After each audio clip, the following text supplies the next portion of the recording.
Hi, this is Elliot Cruz and Mikey Gray. Hi, I'm Mikey Gray. And I'm Elliot Cruz. We're teachers with BAWS Studio, and today we just wanted to talk a little bit about acting and our processes. Where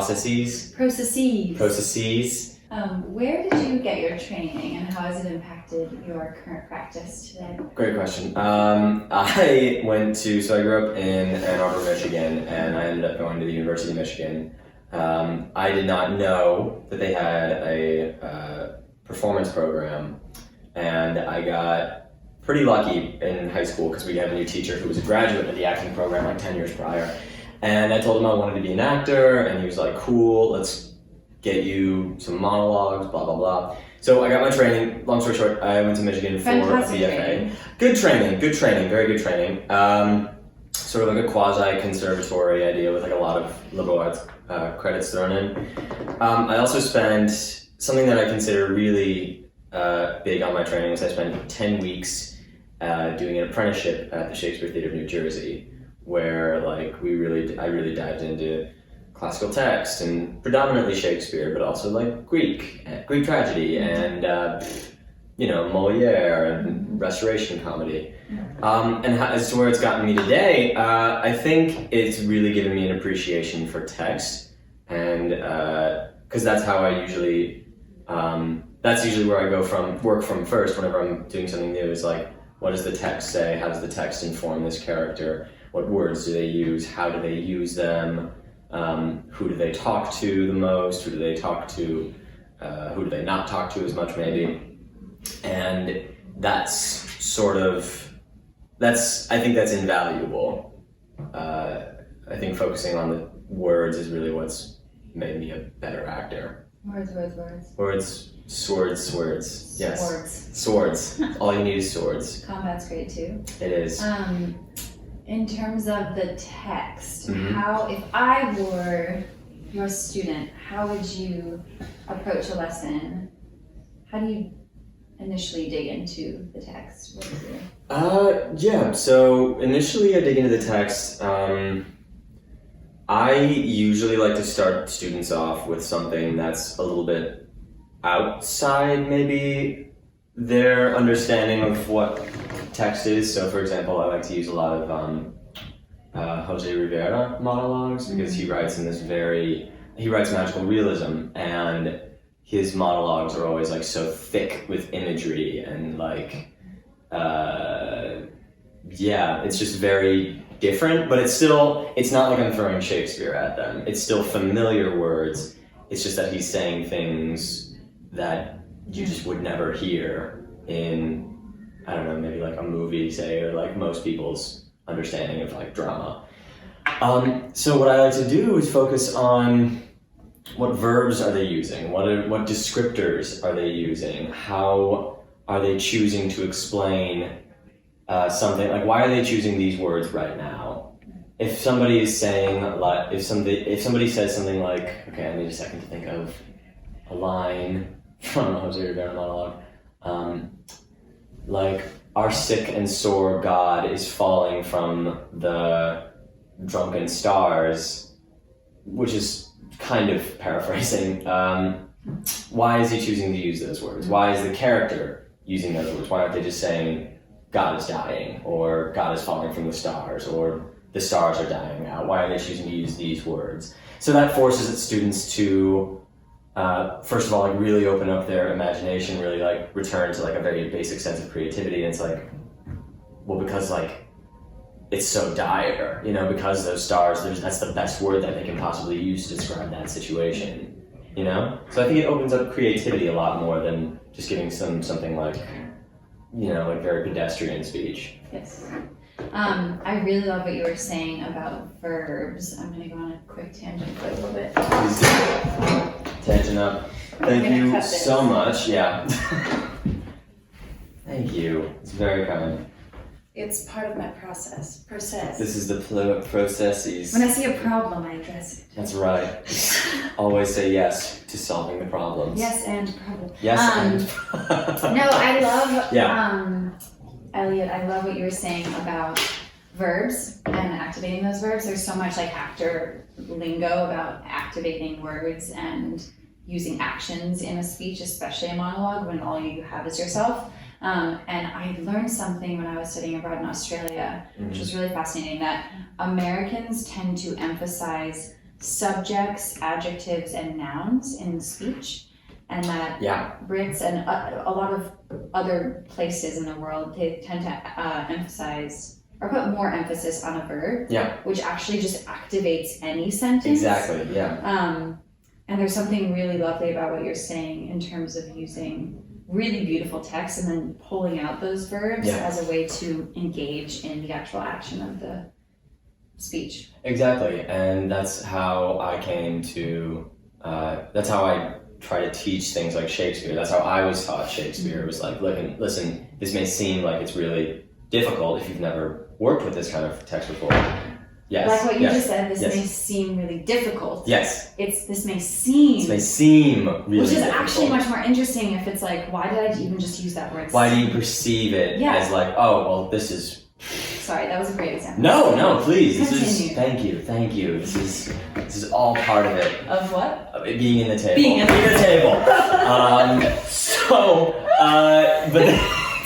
But that's how I think that's such a great accessible way, particularly for people who actually paid attention in grammar school. I did not, but I think if I had, I would have understood Shakespeare a lot more clearly earlier on, because using the verbs in Shakespeare, and I had a teacher in school who used to say, know your nouns, tickle your verbs, forget your adjectives. So the idea being, you're focusing really on the subjects and you're focusing on what they're doing.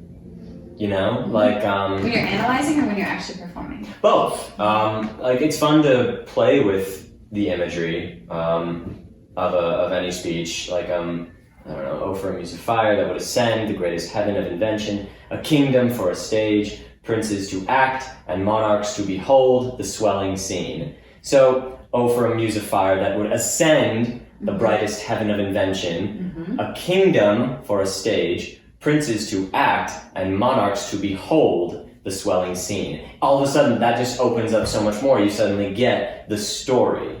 You get the story without getting lost in the poetry of it. And it's not only about the verbs, because specifically in that, you need to address each subject because you're painting this extremely large picture of all of these players. Exactly. You have the kingdom, you have the stage, you have the princes, the monarchs, all these things that are going to get lost if you start paying attention too closely to, like, for a muse of fire that would ascend the brightest heaven of invention, king, like that. All of a sudden people are like getting this flowery stuff, but they're losing the story.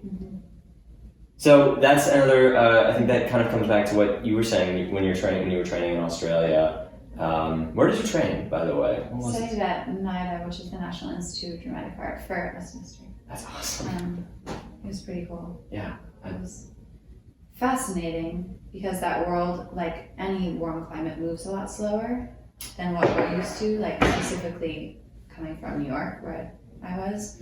Everything is like...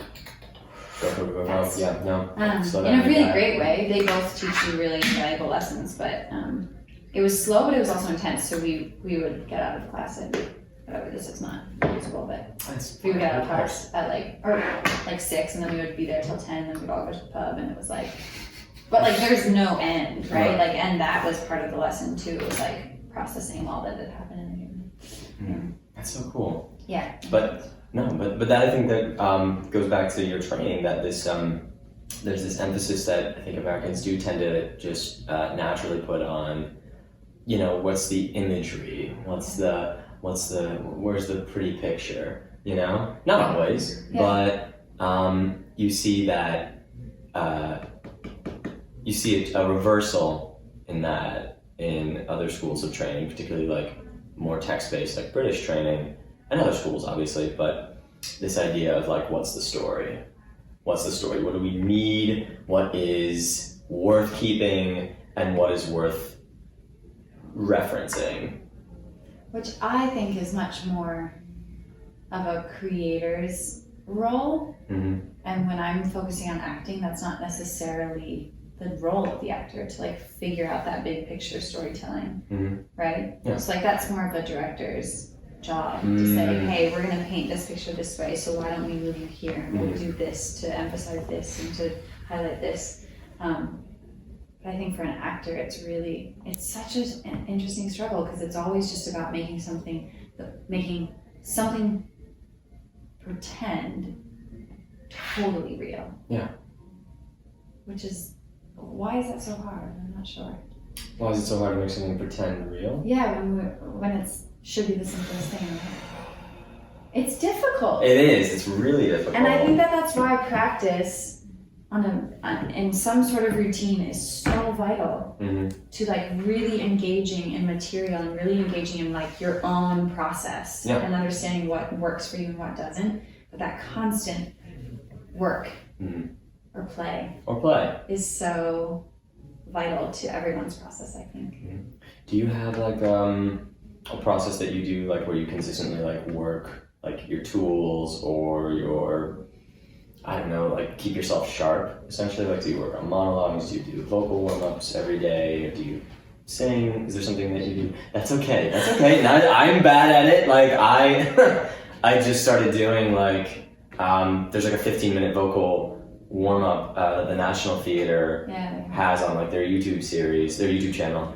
And it's great. I do it like a couple times a week just to kind of re-engage with my body and my breath, but it's hard, dude. Like Uta Hagen in her book is like, here's all these exercises for you, and I'm like, these kind of work if you have somebody who's like there with you, but they're tough. They're really tough because so much of it is just lives in your imagination. You don't know if you're actually like doing it right or not. I learned a lot of the Alexander techniques, so I feel like every now and then, I wasn't doing it just now, but like I will check in with myself and make sure that I'm aligning that whole area, this whole area right here, right? Like that back spine alignment is so important, and we, as a society, at least in Western stuff, like we're just trained to be here,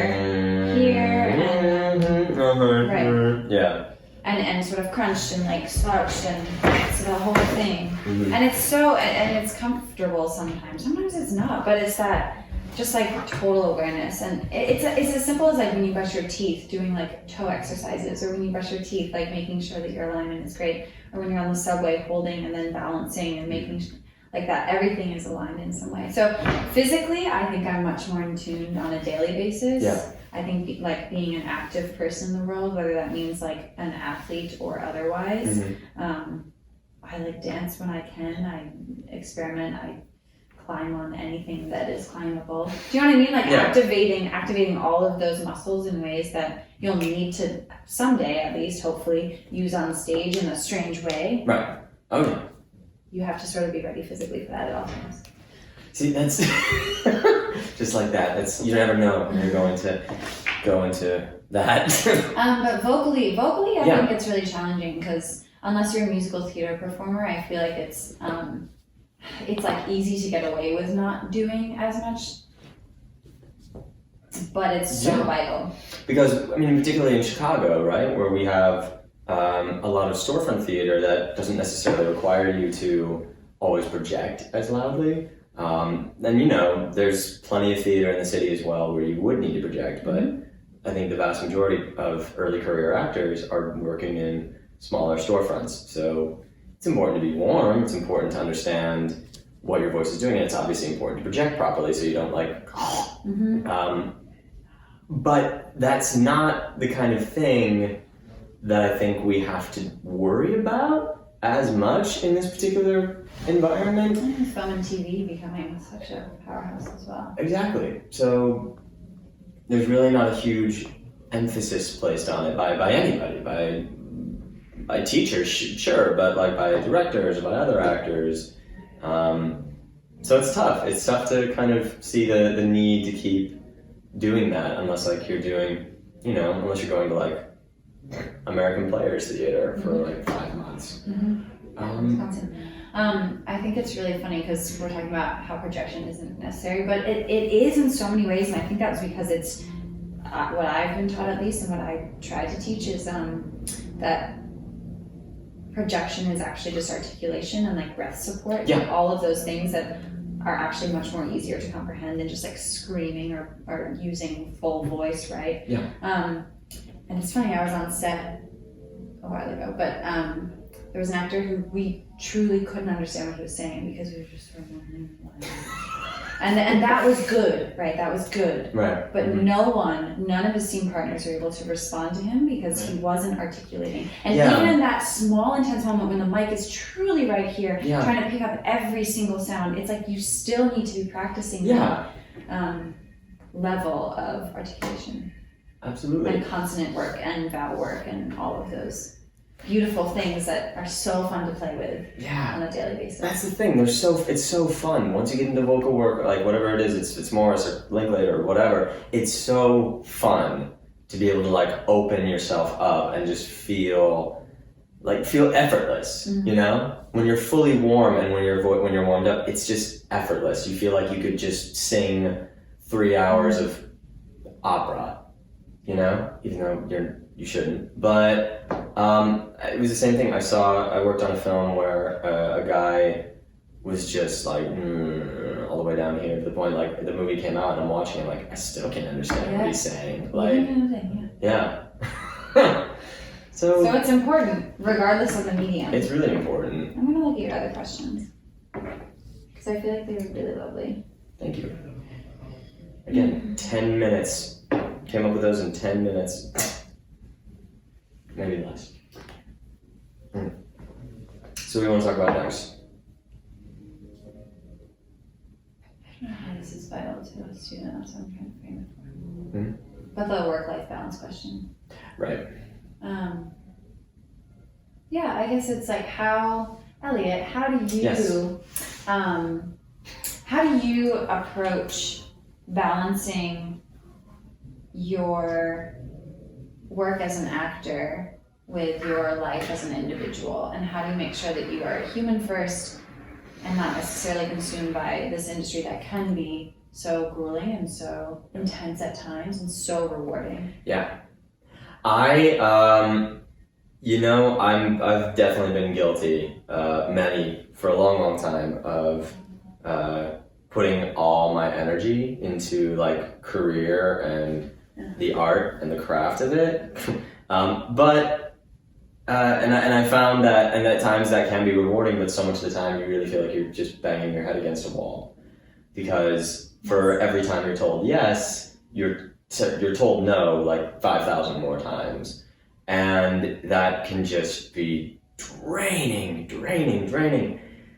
So I've come to find things that I love to do that, while I believe that they are supplementing and they're helping me in my work and in my growth as an artist, they don't actually have any bearing on my career or any bearing, like there's something else that I can pursue. Like, so recently I've gotten a lot more into yoga, and it's nice to have something that's and I'm not good at it, but it's nice to have something that grounds me, you know? It's nice to have something that like I consistently can go back to over and over and not feel like, oh, I've got this. It's always a process. And I mean, that's what they talk about in every single yoga class. It's like, wherever you are is wherever you are. And a lot of it's, when you're first starting out, you're like, this is just some woo-woo stuff. But it really is true that I think finding a passion or a hobby outside of your actual career can kind of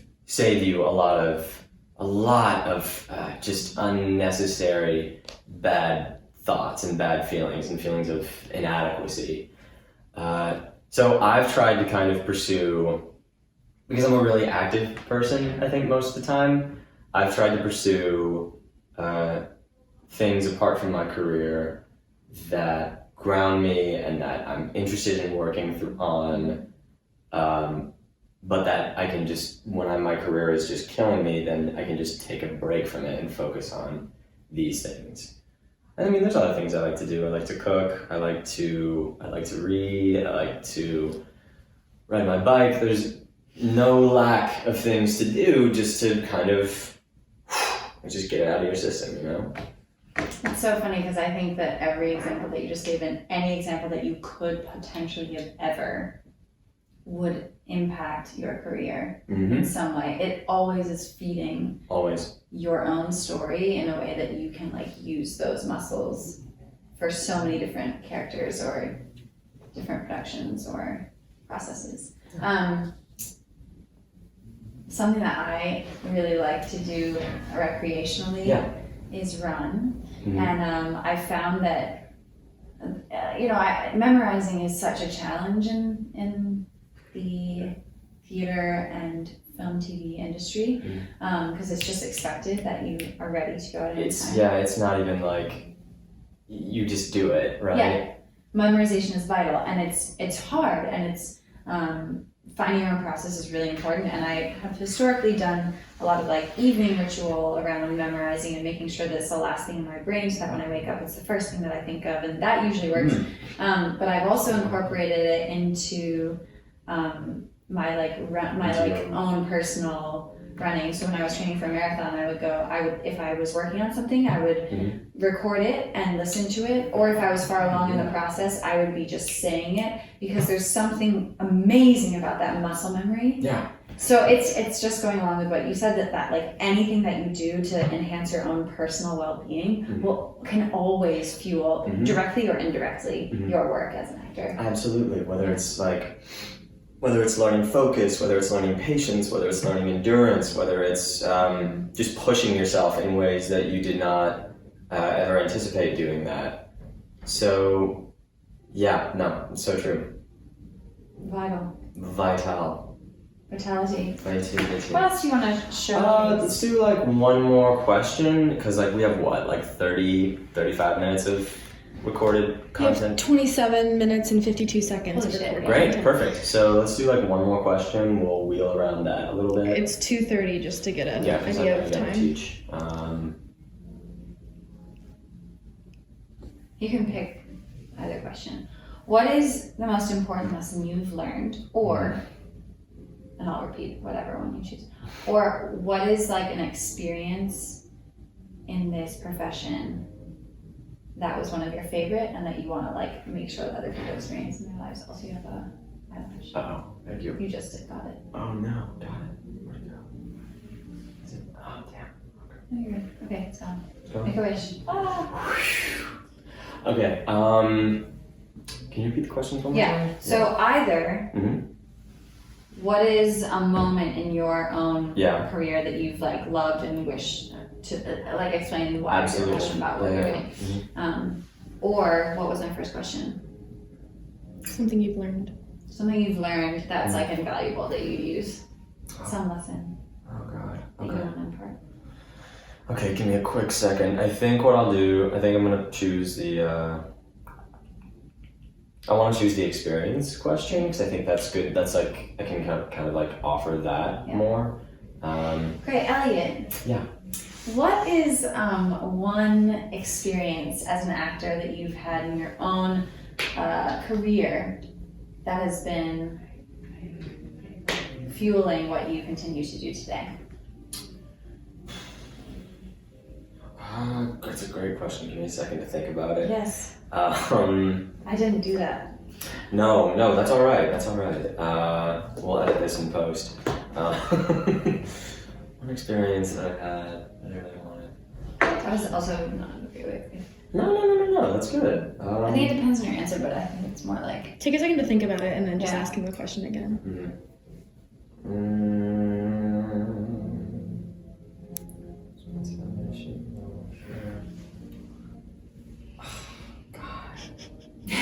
Well, because there's so many. Like, I don't know, and I'm like struggling to put it into words. It can even be like, what was one moment on stage where you were like, this is why I'm doing what I'm doing.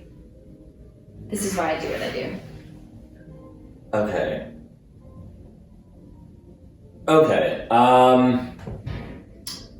Elliot? Yes. Can you give an example of one moment in your career that gave you an insight into why you continue to do what you do today? I actually have the exact one in mind. That's so crazy. My first, the first show I ever worked on here in the city, It was an understudy role with. Which means. Excuse me. Yes, I was an understudy role, which means that while I'm not the one who is performing every night, if somebody is not able to perform because they're sick, or let's say they had a conflict ahead of time, then the understudy goes on for them. So it's the understudy's job to learn the lines of the actor, of the character, to learn the blocking that goes into the play. And this was a production of Balm and Gilead, which is a slightly older play.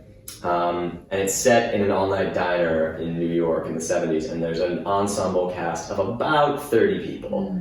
So it's quite a show. And the way the show works is there's at any given time, there's 20 people on stage without lines, just sitting there, just acting, just being in the world of this diner. And so I had to cover 3 different roles, which was fun, which honestly was super fun. But I got, towards the end of the run, I had one of the actors had to step out for the night because they had an unexpected model shoot. And so with 24 hours notice, I went on, and I had the lines pretty down, but I was still nervous about the blocking, because this character had a very specific movement pattern.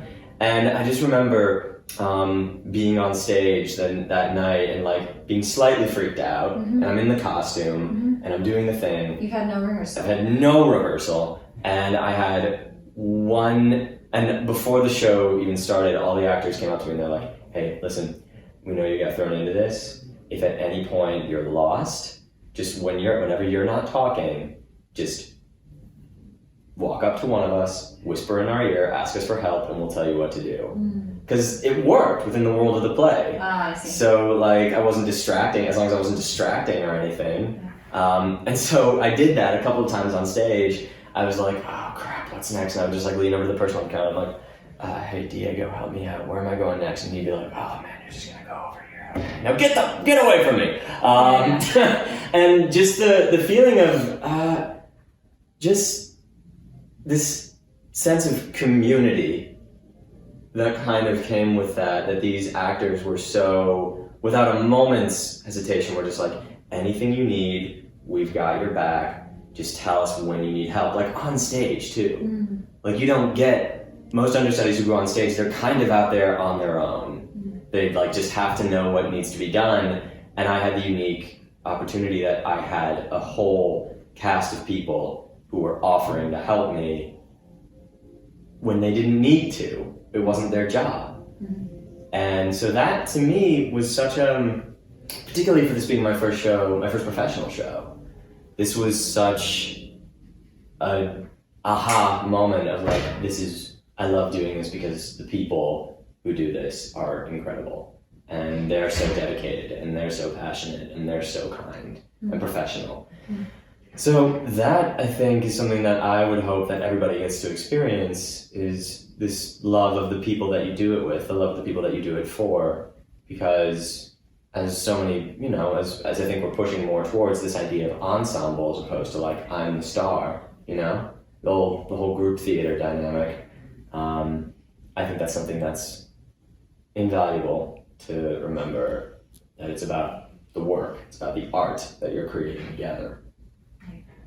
And that you can choose so many different mediums of art to pursue in the world. There are so many beautiful options, and that acting in particular is one of the most, I think, collaborative art forms. 100%. And that community, I would agree, also upholds everything that I do every day. It just pushes me to continue, especially in Chicago. Such a beautiful community. So we're lucky. We're lucky to all have each other and to play with each other and to play in worlds that are far beyond, but also just right here. Well, Mikey, I want to thank you so much for coming in. Well, Elliot, thank you so much. It was a pleasure speaking with you. Lovely to talk to you. But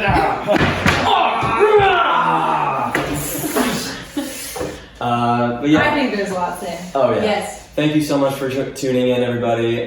Join us next time when we interview Charlize Theron right here in the studio. See you all next time. Be a boss. Thank you, and please take a lesson.